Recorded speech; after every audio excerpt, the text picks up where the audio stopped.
A palestra Impactos do uso de fertilizantes na emissão de gases do efeito estufa e na pegada de carbono, do Departamento de Ciência do Solo da Universidade Federal de Lavras, UFLA.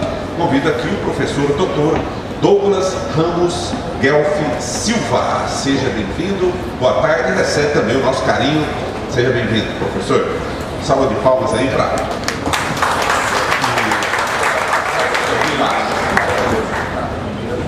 Olá pessoal, bom dia a todos. Primeiramente eu gostaria de agradecer o convite, a organização da Feni Café em nome do Mosca, um grande amigo de longa data já. A gente troca bastante figurinha, aprende bastante, ensina bastante. Foi um prazer, professor Juca, ver pela primeira vez sua palestra. Nós estivemos juntos lá em Goiânia, no evento da Sociedade Brasileira de Ciência do Solo. Mas muito interessante as informações que você trouxe para a gente, né? O Juca é o Pelé do carbono aí no Brasil e o professor Ratan Lau também é uma referência mundial, né, na questão do sequestro de carbono. Enfim, informações brilhantes, né, importantíssimas, né, para a gente falar um pouco sobre a pegada de carbono na cafeicultura, né. Então o Juca já deixou a bola na marca do pênalti para mim, né, que ele já deixou bem claro que boa parte das emissões hoje dentro de uma propriedade de café são oriundas do uso de fertilizantes nitrogenados, né? Então, em torno de 70% a 80% do carbono emitido dentro de uma fazenda de café hoje vem do uso de fertilizantes nitrogenados. Por que acontece isso? Os principais fertilizantes nitrogenados usados hoje na cafeicultura são ureia, nitrato de amônio, sulfato de amônio. Quando a gente aplica esses fertilizantes ao solo, são gerados alguns gases por meio de processos microbiológicos ou por meio de reações que ocorrem com esse nitrogênio que geram o óxido nitroso. Como o Juca falou, uma molécula de óxido nitroso tem o PAG, que é o potencial de aquecimento global, 298 vezes maior do que uma molécula de CO2. Então, quando nós aplicamos fertilizantes nitrogenados, o IPCC fala que 1% do nitrogênio do fertilizante vira óxido nitroso. E aí a gente vai conversar um pouquinho também sobre esse fator de emissão dos fertilizantes nitrogenados na cafeicultura. Mas seguindo em frente, vamos entender um pouco qual que é a pegada de carbono, né, do mundo, por exemplo. Hoje vocês têm ideia, os números são um pouco variáveis, né, mas vamos entender isso num contexto mais amplo. Hoje são emitidas anualmente 54 gigatoneladas de CO2. Desse total, 16 gigatoneladas de CO2 vem da agropecuária. O que é agropecuária? Fermentação entérica, uso de fertilizantes nitrogenados, várias atividades, né, relacionadas aí ao cultivo de plantas e produção animal. Desse total, 21% é emitido na forma de CO2, 53% na forma de metano, justamente devido à fermentação entérica dos ruminantes, e 78% é o N2O que vem dos fertilizantes. Esse é o nosso desafio, né, de como reduzir a pegada de carbono, melhorando a eficiência e mitigando a emissão de óxido nitroso dos fertilizantes. A agricultura, né, excluindo a pecuária, hoje está com a emissão global aproximadamente de 10,7 gigatoneladas de CO2. O Brasil, 3,2. A agropecuária brasileira, 1,35, sendo desse total 0,55 gigatoneladas de CO2 são emitidos, vamos dizer assim, até a colheita, né? Depois ali é transporte, fora da porteira, né? E o setor de fertilizantes hoje representa 717 milhões de toneladas de CO2 emitidas anualmente. Por quê? De onde que vem essas emissões de gases de efeito estufa no setor de fertilizantes? Muito básico. Produção e uso. Produção. Como que é feito o fertilizante nitrogenado? Processo dos mais importantes do mundo. É um prêmio Nobel. Fritz e Haber, dois químicos alemães que promoveram a síntese da amônia, que hoje ajuda a sustentar boa parte da população que a gente tem na Terra.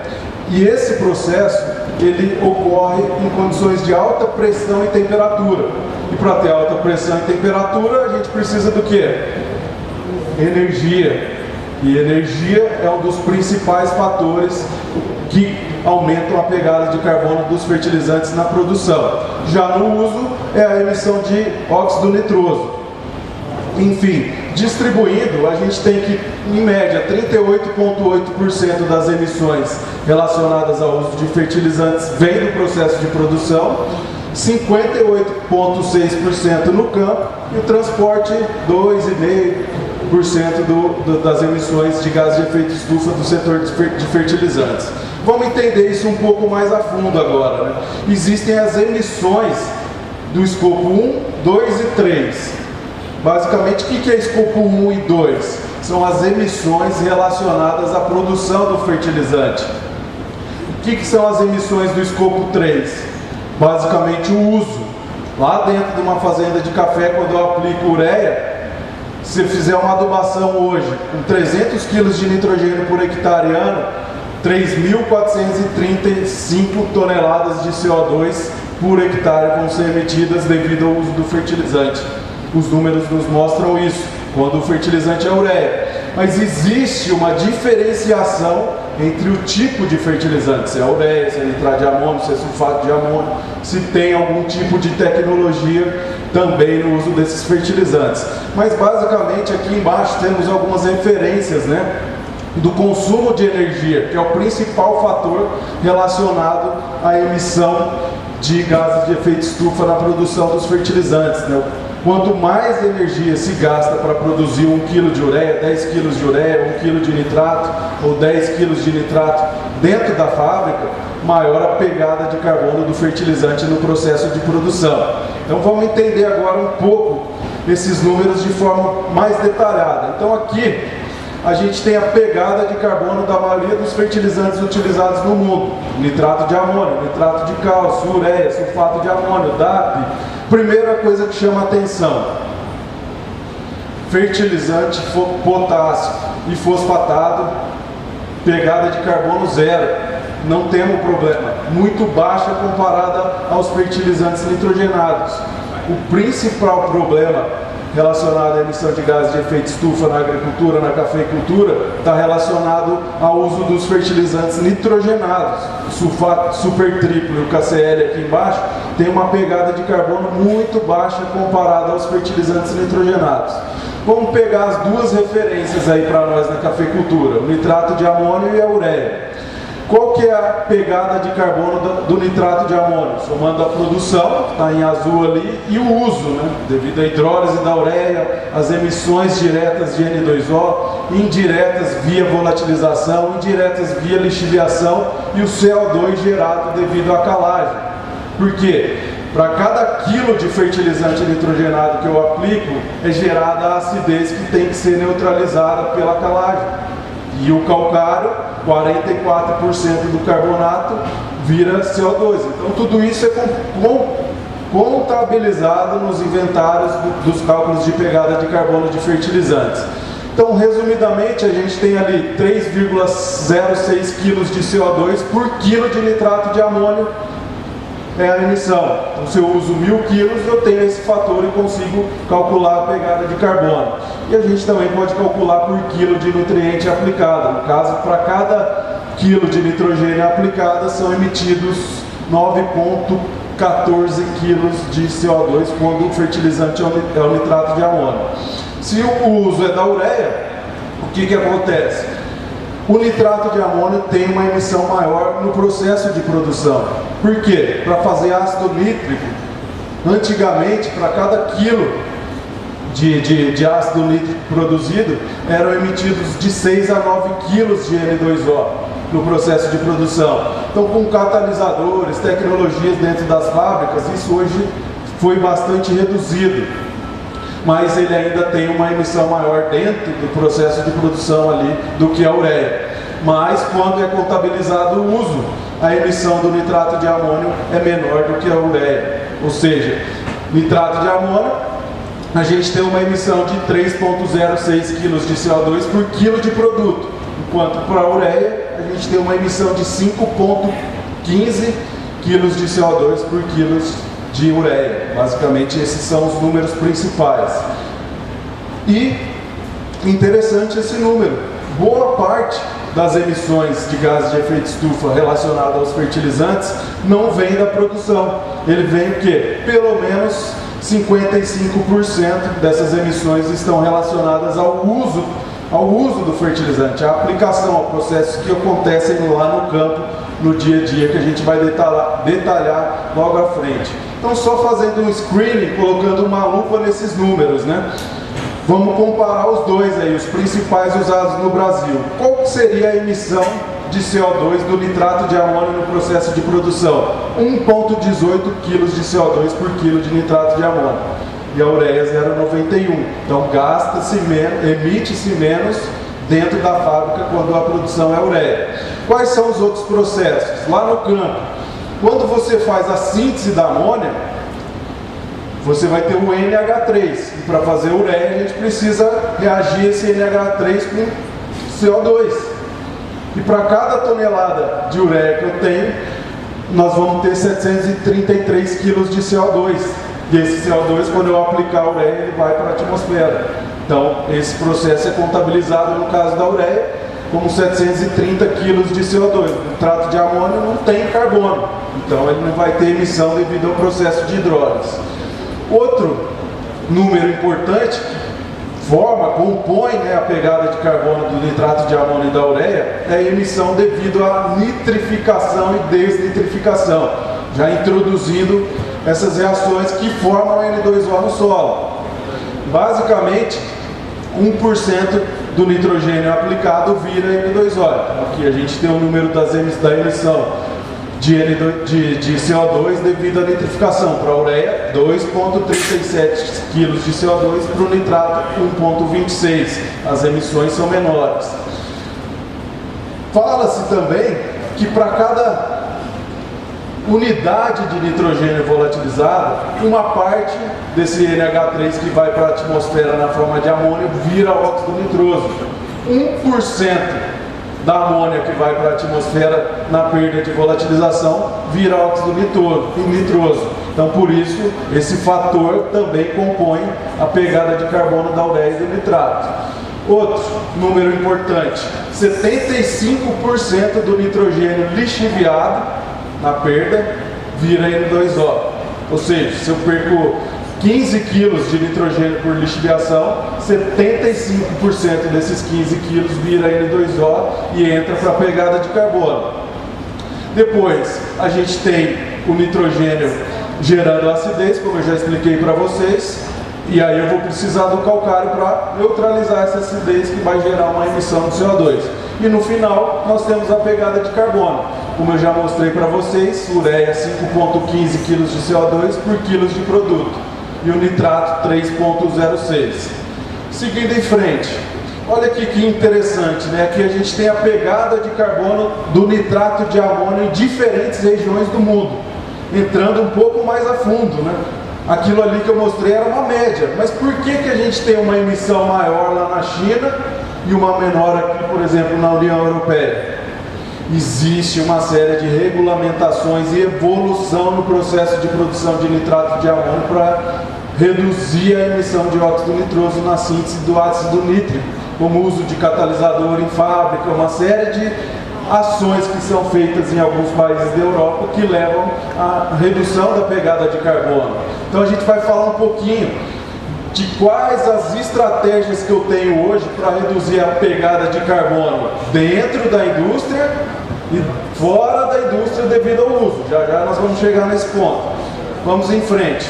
Então, só reforçando, né, pessoal, que esse processo da síntese da amônia, como eu já falei, hoje estima-se que ele é responsável, os fertilizantes são responsáveis pela emissão de 1,5% a 2% dos gases de efeito estufa no mundo. Mas, por outro lado, é importante a gente falar da importância dos fertilizantes para a agricultura, né? Eu até hoje não conheço nenhuma tecnologia que nos permita produzir sem o uso de fertilizantes. Essa é uma realidade hoje mundial, né? Existem estudos na estação de Rothamsted, na Inglaterra, de longa duração, mais de 100 anos, mostrando, né, a importância dos fertilizantes, até mesmo para sequestro de carbono, produção de biomassa. Eles são fundamentais, né? Hoje, se a gente fechar todas as fábricas de amônia do mundo, 1 bilhão a 2 bilhões de pessoas vão começar a passar fome, para vocês terem uma ideia. Por quê? É fundamental o uso de fertilizantes para a gente manter a produtividade. Se eu estou tirando nitrogênio no grão de café, ele não vai vir do nada, eu preciso repor via fertilizantes. Isso é fato, né? Então, a gente tem que sempre destacar a importância desse processo, que para mim, no setor de fertilizantes, foi a principal tecnologia desenvolvida pelo ser humano, né, que é a síntese da amônia. Infelizmente, ela também, como tudo que é positivo, todas as tecnologias, né, elas podem ser usadas para o lado bom, para o ruim, né? O Einstein sofreu com isso, vários pesquisadores que desenvolveram tecnologias revolucionárias, elas de alguma forma acabaram sendo usadas para um lado ruim. E isso aconteceu com a síntese da amônia na guerra, Primeira e Segunda Guerra Mundial. Mas enfim, falando um pouquinho da síntese da amônia, passou. Como que é esse processo de síntese da amônia, né? A gente precisa entender um pouquinho do processo para saber onde que eu posso atuar e mitigar as emissões, né? Como que é feita a síntese da amônia? O nitrogênio, esse ar que nós estamos respirando aqui, ó, tem 78% de N2, certo?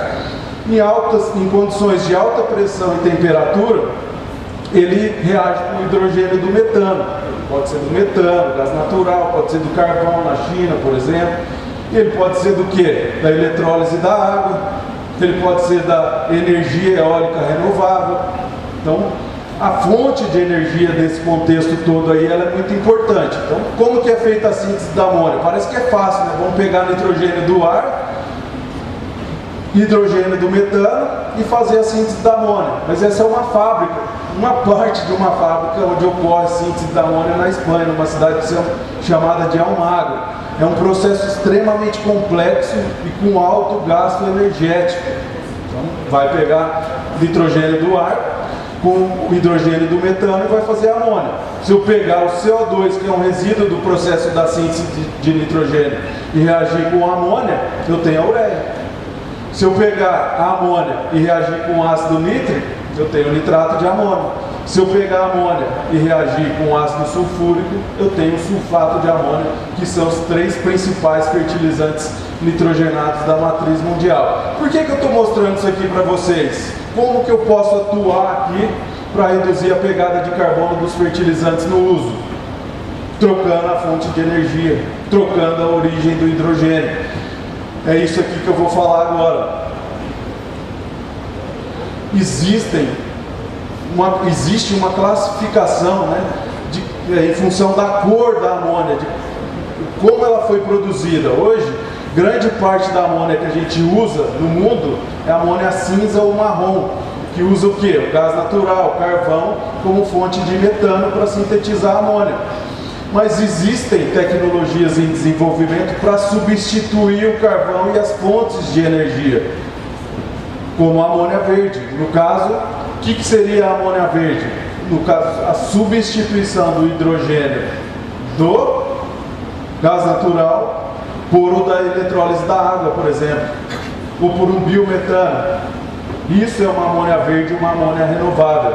E aí, com essas estratégias dentro de uma fábrica de fertilizantes, a gente consegue mitigar e reduzir as emissões de gases de efeito estufa. Isso é falando dentro da fábrica, né? Olha aqui um exemplo clássico disso, né? As emissões ou a pegada de carbono de um fertilizante NPK 15-15-15 à base de nitrato. Na década de 90, a emissão típica era o quê? 3,5 toneladas de CO2 por tonelada de produto. A tecnologia da amônia cinza, que a gente utiliza hoje, sem os filtros para captar o óxido nitroso emitido no processo, 1,4 toneladas de CO2 por tonelada de produto. Com a introdução dos filtros para sequestrar o óxido nitroso durante o processo da produção do ácido nítrico, foi possível reduzir 51% das emissões de CO2 dentro da fábrica. E com a introdução da amônia verde, ainda mais 80% do 0,7 ali. Então aqui nós temos um caminho, né, para melhorar e mitigar as emissões de CO2 dentro das fábricas de fertilizantes ao redor do mundo. Esse é um trabalho que foi desenvolvido também pela gente aqui no Brasil, em parceria com a fazenda NKG, lá em Santo Antônio do Amparo. A gente usou os dados de um experimento de café que tem 9 anos. Lá a gente monitora tudo que vocês possam imaginar: estoque de carbono, nitrogênio, relação carbono-nitrogênio, volatilização, emissão de óxido nitroso, atividade microbiológica, enzima, urease, enfim, qualidade do café. E usamos as informações desse experimento para calcular a pegada de carbono em função da origem do fertilizante e do tipo. A referência seria a ureia, oriunda da Rússia. Boa parte do fertilizante, vocês sabem que vem da Rússia, principalmente ureia e nitrato de amônio, né? O que é a pegada de carbono, por exemplo, do nitrato de amônio originário da Rússia? Ela é 6% maior do que a pegada de carbono da ureia vinda da Rússia, né, que está em torno ali de 2.500 kg de CO2 por tonelada de café produzido, né? E ali a gente tem um outro cenário. A ureia oriunda da Europa, pelos processos industriais mais rigorosos ali, com menor emissão de CO2, houve uma redução de 3% nas emissões na pegada de carbono. Nitrato de amônio da Europa, também 16% de redução. E a introdução da tecnologia da amônia verde, ou amônia renovável. A gente já tem algumas experiências nesse sentido no Brasil. Em Cubatão já existe uma iniciativa para uso de biometano para a produção de amônia renovável. Uma redução na pegada de carbono do fertilizante nitrogenado dentro da fábrica seria de 31% devido à introdução da amônia verde. Então essa é uma das tecnologias importantes para reduzir pegada de carbono dentro de uma fábrica de fertilizante.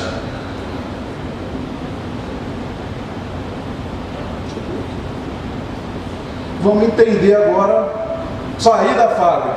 No segundo momento, onde que a gente vai ter emissão? O uso do fertilizante. Então até agora nós falamos dentro da fábrica. Quais são os processos que emitem CO2 dentro de uma fábrica de fertilizante? Energia elétrica principalmente e o uso de gás natural. E fora da fábrica, quando eu aplico o fertilizante lá no solo, o que acontece? Por que a gente tem emissão de óxido nitroso? São basicamente dois processos, né? Um deles é chamado nitrificação, que é a conversão do amônio, que está ali em vermelho, para nitrato, o laranja. Quem que faz essa conversão de amônio para nitrato? São bactérias. E nesse processo de conversão de amônio a nitrato é gerado o N2O. Então esse processo é o predominante em solos brasileiros. Semana passada eu estava na Alemanha. Você chega lá, estava numa área de pastagem lá, chovendo bastante, o solo estava muito úmido. Se você tem um solo muito úmido, quer dizer que você tem mais água e menos oxigênio ali nos poros, não é isso? Se você tem mais água e menos oxigênio, os micro-organismos vão passar a usar o nitrato como fonte para gerar energia para eles sobreviverem. E essa reação de desnitrificação é outra fonte de emissão de óxido nitroso nos solos. Então, resumidamente, dois processos importantes relacionados ao uso de fertilizante na formação de óxido nitroso: nitrificação e desnitrificação. Certo?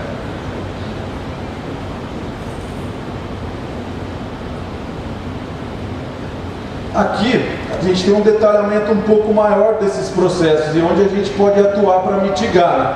Então lá na Alemanha, lá no hemisfério norte, onde a gente tem menor permeabilidade da água no perfil do solo, que é o que acontece muitas das vezes lá, que predomina a emissão devido à desnitrificação. E aqui no Brasil a gente tem uma emissão mais relacionada à nitrificação. Então o que é a nitrificação? É a conversão do nitrogênio da forma de NH4+ para nitrato, certo? Então, quando eu cesso essa reação de nitrificação devido ao uso, por exemplo, de um inibidor de nitrificação, essa é uma tecnologia para eu reduzir a emissão de óxido nitroso no campo. eu consigo mitigar entre 50% a 80% das emissões de óxido nitroso pela introdução de uma molécula que reduz a taxa de nitrificação de nitrogênio no solo. Existem os inibidores de urease, também vão ajudar a 40% a 50% na redução das emissões de óxido nitroso no campo. Fertilizantes de liberação controlada. Então aí eu já estou falando de tecnologias para uso fora da fábrica. Fora da fábrica. Então, temos já algumas opções viáveis para fazer essa redução. E aí eu sempre falei isso, é uma crítica construtiva e alegre ao 1% de N2O dos fertilizantes. Eu falo que é o chute do Badio na Copa de 94. Ele foi para fora e subiu muito. Principalmente para nós somos penalizados devido a esse fator, quando você coloca que 1% de todos os fertilizantes nitrogenados vira N2O. Eu acho que todo mundo aqui concorda comigo. Não podemos fazer essa conta. Nós temos números que mostram, por exemplo, quando eu uso a ureia, o fator de emissão é 1. Nós temos números que quando eu uso ureia com NBPT, o número é outro. Quando eu uso nitrato de amônio, o número é outro. Certo? E além disso, esse fator de emissão ele é muito maior em grande parte das regiões do Brasil do que no hemisfério norte. Então, quando a gente faz um inventário hoje usando 1% do N2O, do nitrogênio do adubo virando N2O, é um chute muito errado e a gente é penalizado nos inventários devido a esse número, né? E aí vamos entender um pouco agora. Esse é um experimento que a gente fez lá para justamente refinar esses fatores de emissão.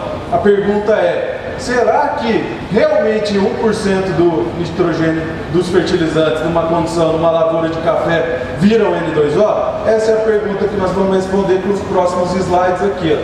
Para isso, nós montamos esse experimento, é esse que eu acabei de falar, que tem 9 anos de duração. A lavoura foi implantada em 2012, o experimento começou em 2015. São 3 fontes de nitrogênio, nitrato de amônio, ureia com inibidor de urease e ureia convencional, doses sem nitrogênio, 150, 275 de nitrogênio, 400 e 525. E aí nós avaliamos várias e várias coisas nesse experimento. O grande foco aqui hoje é entender um pouco da emissão de óxido nitroso. Então existe todo um aparato, uma metodologia que não é barata para quantificar. Para vocês terem uma ideia, a gente aduba o café 3 vezes na safra e nós temos que ir lá pelo menos 25, 30 vezes entre outubro e março para fazer essas coletas. Então aduba o café, coloca uma quantidade de fertilizante conhecida dentro da câmara, fecha essas câmaras e ali no tempo 0, 20, 40 e 60 minutos a gente coleta diferentes amostras de ar. Porque o que vai acontecer dentro da câmara?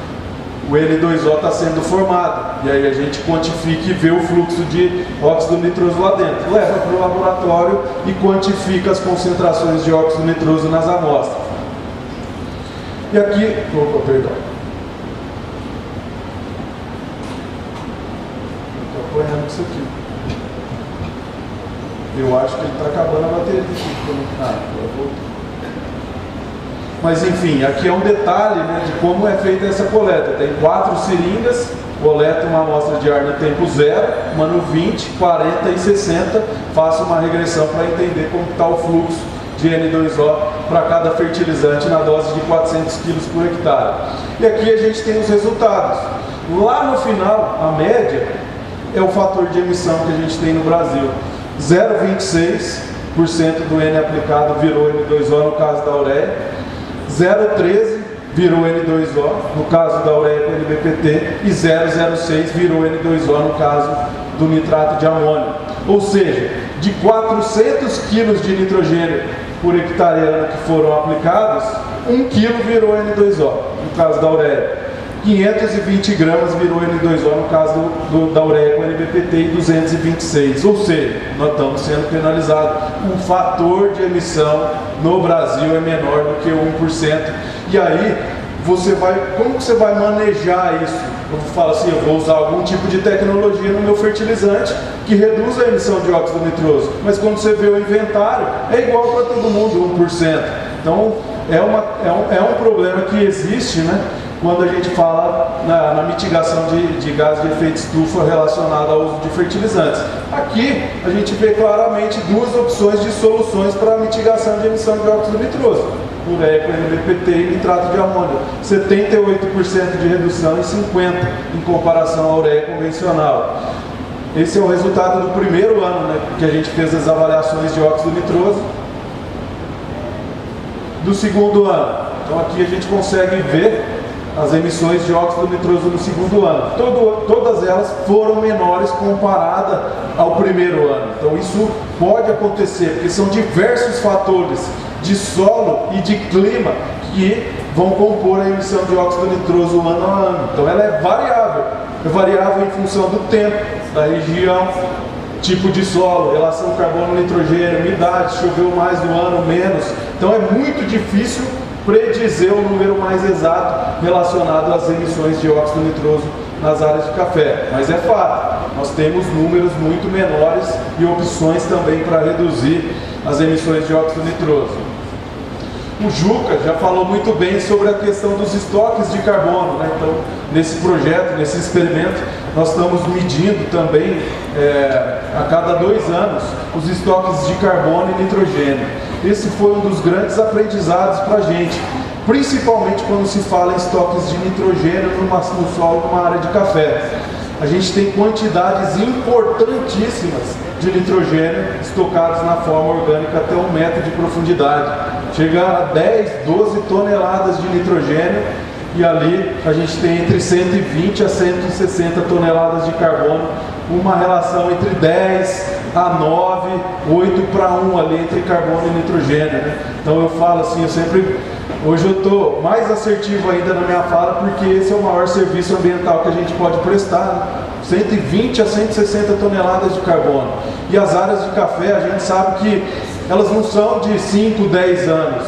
Muitas das fazendas a gente vai, são lavouras de café que estão com 30, 40, 50, 60 anos, assim, não a mesma lavoura, claro que ela foi renovada, mas ali está sendo fixado carbono ano a ano ali ao longo do tempo. Então esse, para mim, é um dos maiores serviços ambientais, né, Ju, que a gente pode prestar ali como produtor de café. Existe uma estimativa também, eu não vou entrar em detalhes, mas o Juca falou que a capacidade, né, de sequestro de carbono nos solos do mundo está em torno entre 0,4 a 6 gigatoneladas de CO2 por ano. Se a gente pensa ali numa emissão, né, de 54 gigatoneladas por ano, tem uma ideia do que é a capacidade de sequestro de carbono nos solos mundiais. Isso é um dado da International Fertilizer Association. Pessoal, era isso que eu tinha para mostrar para vocês, esclarecer um pouquinho, procurei ser mais ágil aqui, porque a gente já está avançando para a hora do almoço. Fico à disposição para perguntas. Muito obrigado aí pela atenção.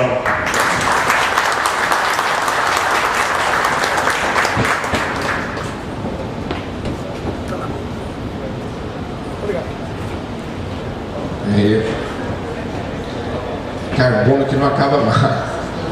Vamos abrir então aqui para algumas perguntas. Alguma pergunta? Doutor João. Bom, realmente excelente, em primeiro lugar, né? Você fez uma apresentação e está trabalhando de uma forma muito organizada. Mas por curiosidade, você tem esses dados, trabalha com fertilizantes, né? Então você mostrou exatamente os gargalos. Agora eu queria que, se for possível, você fazia a relação entre fertilizante aplicado e cobertura do solo. O que eu penso que seria interessante?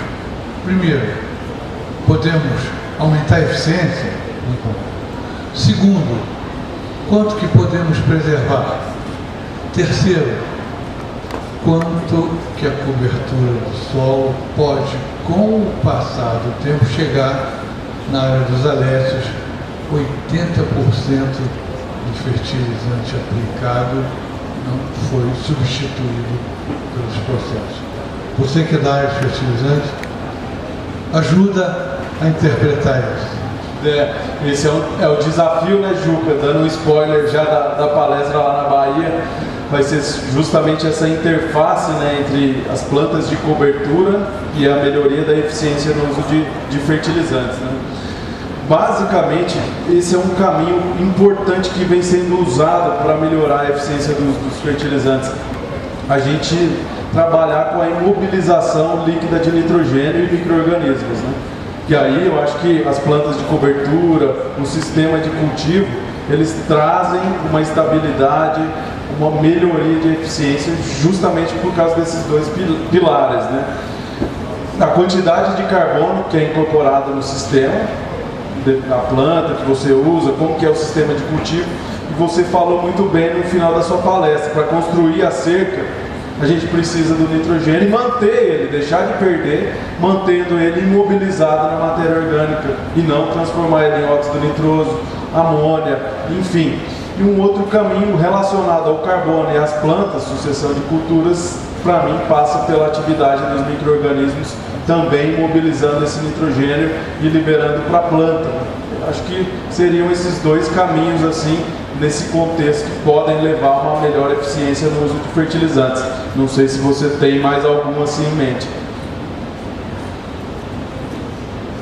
Eu acho que o futuro, complementando, vai ser exatamente a gente explorar os bioinsumos para regular os timings do nitrogênio.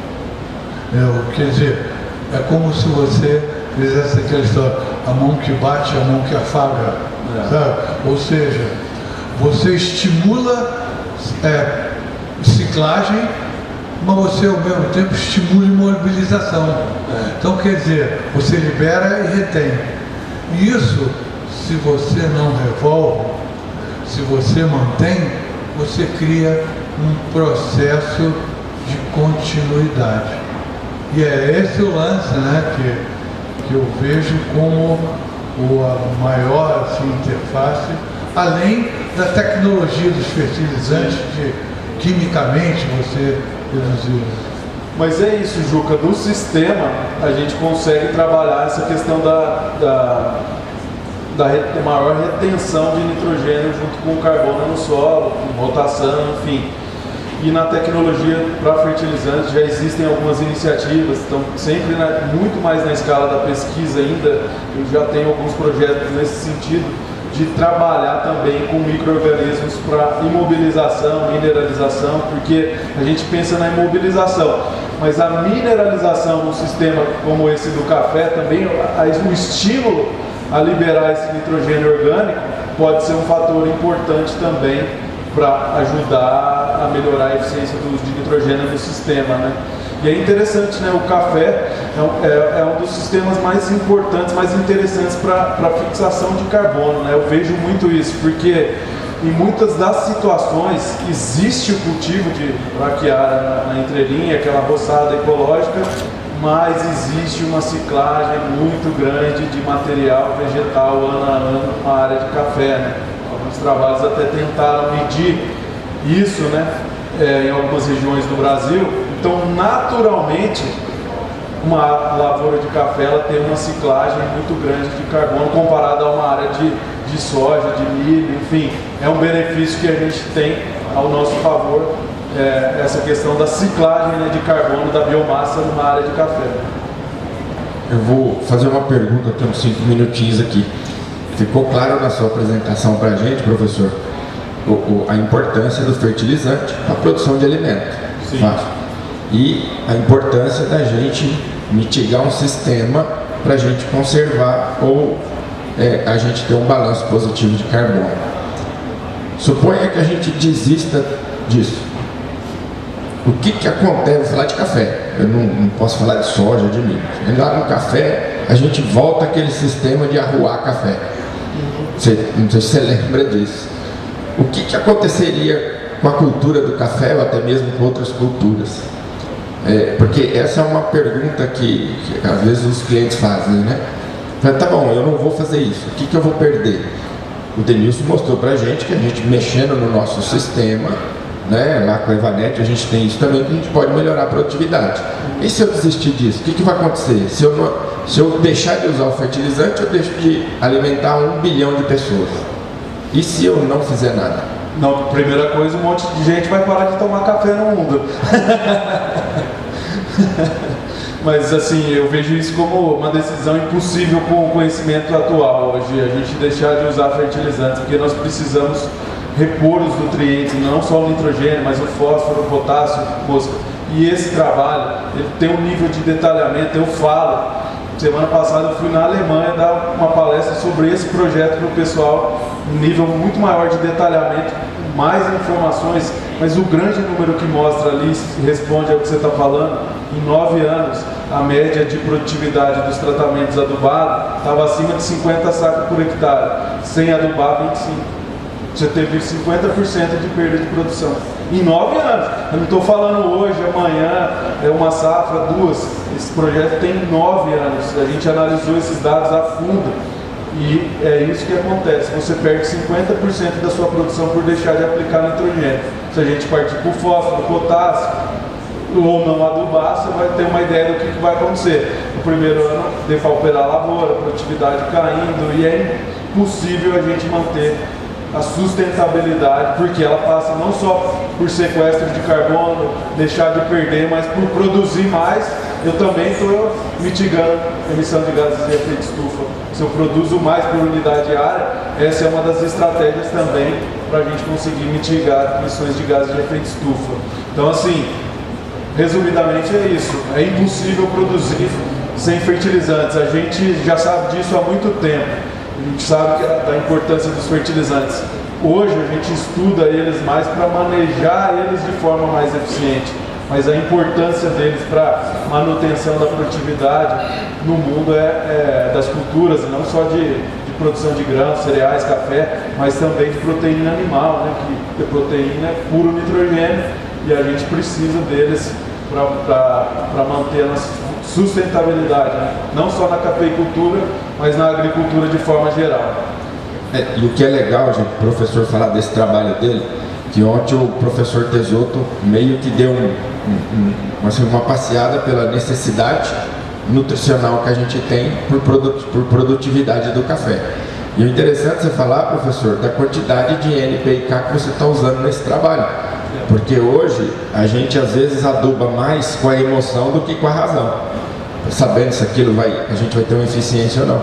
Então eu acho legal que no início você falou, né, qual que é a quantidade de NPK que você está utilizando, mas para essas produtividades aí, né, só reforçar que às vezes a gente está adubando demais e a gente vai mitigar mais também. A gente passa ali, moço, tem o tratamento sem adubação, nós temos 150 kg de nitrogênio por hectare ano. Nós temos 275 kg de nitrogênio por hectare ano, 400 kg de nitrogênio, e eu não estou ficando louco não, 525 não é porque eu vou recomendar e acho que isso é o adequado, mas é para a gente chegar no extremo, para mostrar o que acontece com os 525, a gente começa a ver perdas maiores, movimentação mais de nitrogênio em profundidade. Então assim, é básico que quando você parte para o excesso, você parte também para a perda e no extremo você parte para o desequilíbrio ambiental. Então se a gente usa esses fertilizantes de uma forma irracional, a gente vai acabar partindo não só para o desperdício, né, de nitrogênio, mas também para problemas ambientais. Isso tem várias histórias no mundo, né, João? Até mesmo lá nos Estados Unidos, Corn Belt americano, solos rasos, muita matéria orgânica que já não imobiliza mais nitrogênio, altas doses de esterco e nitrogênio. Na sucessão soja-milho, o rio Mississippi passando ali, vai dar um problema ambiental lá no Golfo do México. Ainda bem que nós não temos isso aqui em grande intensidade no Brasil, mas na China já é um problema, no oeste da Europa, Alemanha, estive lá, para vocês terem uma ideia, olha como que é curioso. Existe uma lei, chama Fertilizer Law, lá na Alemanha, que proíbe, olha só, proíbe a aplicação da ureia em superfície no solo, sem incorporação até 4 horas após a adubação.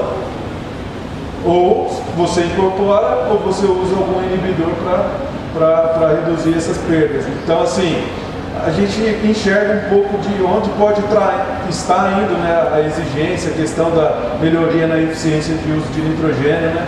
E não é só na Alemanha, Nova Zelândia, Existem algumas conversas no Reino Unido também nesse sentido, a própria Holanda, e isso às vezes chega num nível de pressão tão forte também no agricultor, que também já estão protestando em relação a isso. Mas tem vários outros fatores, não é só o uso de nitrogênio, mas é importante a gente olhar esse problema assim, para evitar seguir esse caminho aqui no Brasil, né? Porque a gente ainda não tem tanto problema assim, vamos dizer, com o manejo de nitrogênio, principalmente no café, né? Que é uma condição não tão propícia para lixiviar nitrogênio.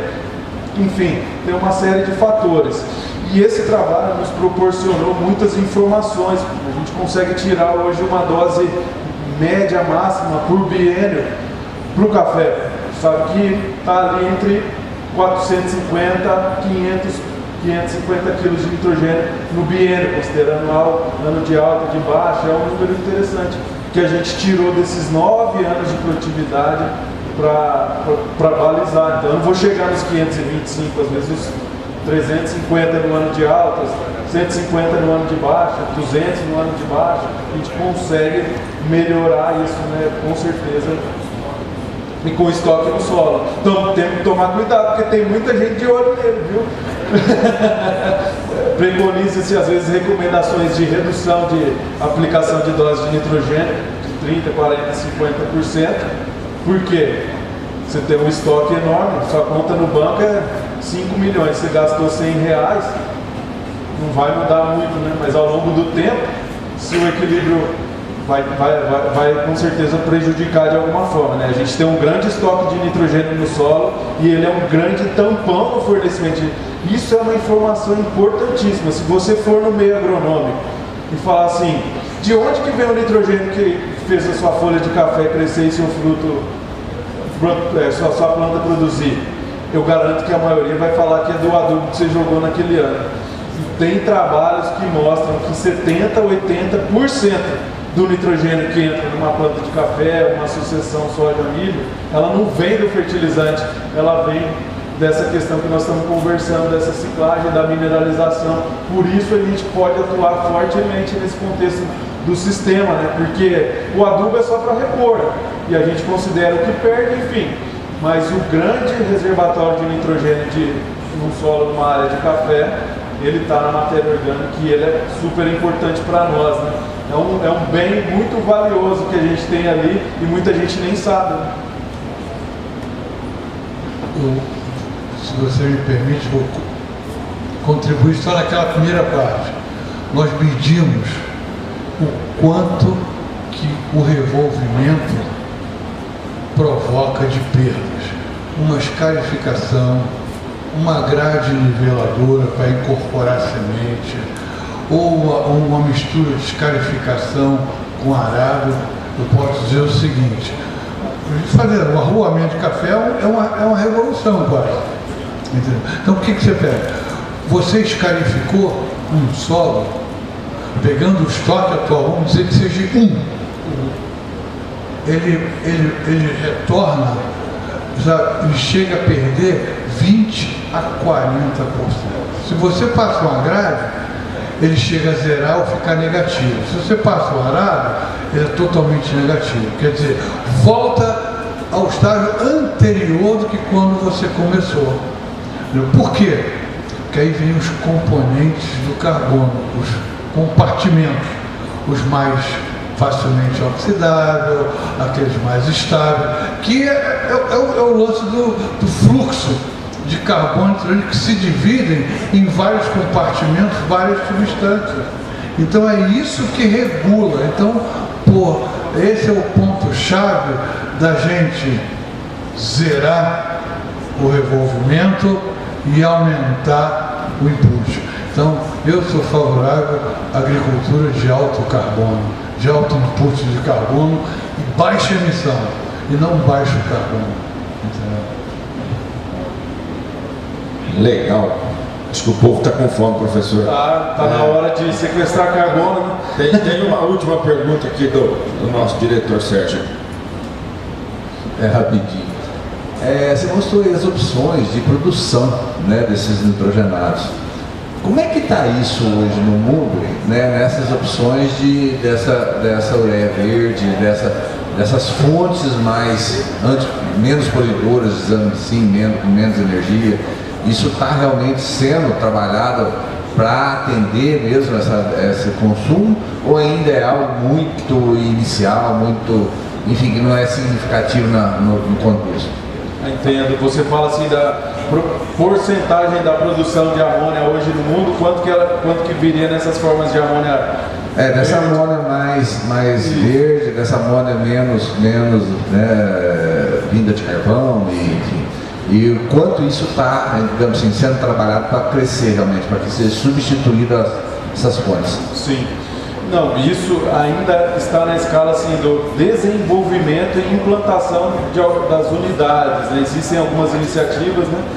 No Brasil a gente tem uma iniciativa em Cubatão, Austrália, Alemanha, já existem Japão, algumas iniciativas no contexto.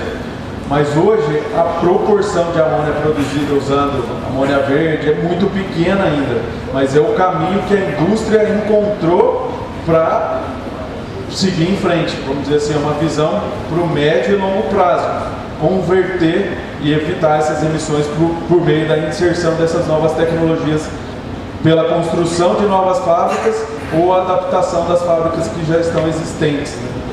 Basicamente ainda está no início do caminho a implantação dessas novas fábricas de amônia verde, azul, enfim.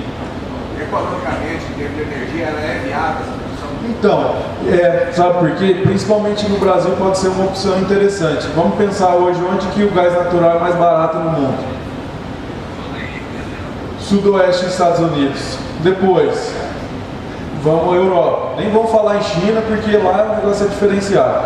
E aqui no Brasil a gente tem o custo do gás natural ainda muito elevado. E para a gente, a amônia verde, que não usa gás natural, pode ser uma alternativa mais viável, até para viabilizar novas fábricas de amônia aqui. Então, existem algumas iniciativas, até mesmo no Plano Nacional de Fertilizantes, relacionadas à implantação de novas unidades de produção de amônia usando essa tecnologia, né?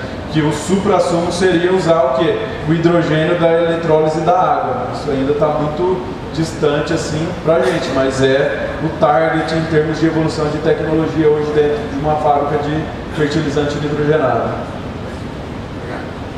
Bom, então muito obrigado, professor Douglas. Nossa salva de palmas para ele.